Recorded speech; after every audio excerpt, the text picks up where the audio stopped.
Zanako izany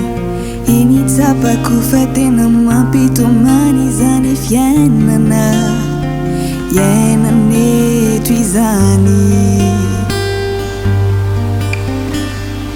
falo mianaka tavely ireo vazato tsy niveriny tekiriana tena nefa lasako dadanao navelaneto zao sinao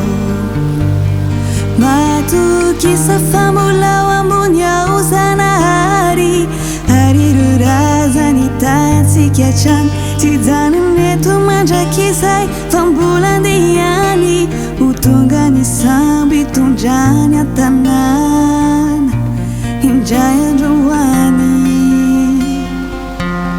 indray androano hitanao lahy Madagasikara tia gaganao ny akantonisany tsy atao tsintsony fa ho voaro tsara tia rakilalao amin'ny namana maro zany zanako izany iny indray androany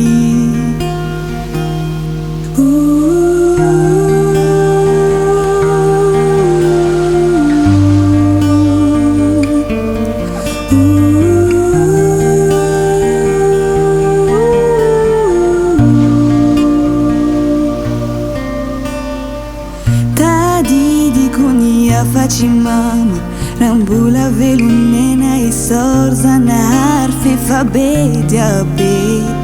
no efa lasany izay nandedy no terena rehefa rendrika navela teto enekeko e mampahonena nefa tsy tsatrana tena matukisa famulao ambony ao Zanahary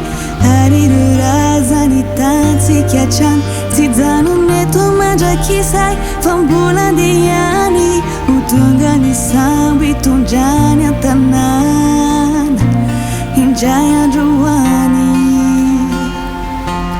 indray androany hitanao lahy Madagasikara tia gaganao ny akantonisany tsy atao tsintsony fa ho voaro tsara tia rakilalao amin'ny namana maro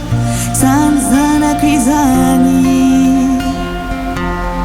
matukisa famulao ambony ao Zanahary arirorazany tatsika hatrany tsy janony eto mandrakizay fa mbola andehany ho tonga ny sambo hitondrany an-tanàna indray androany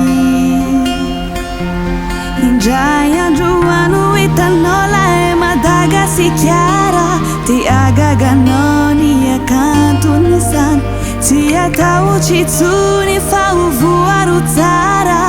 iarakilalao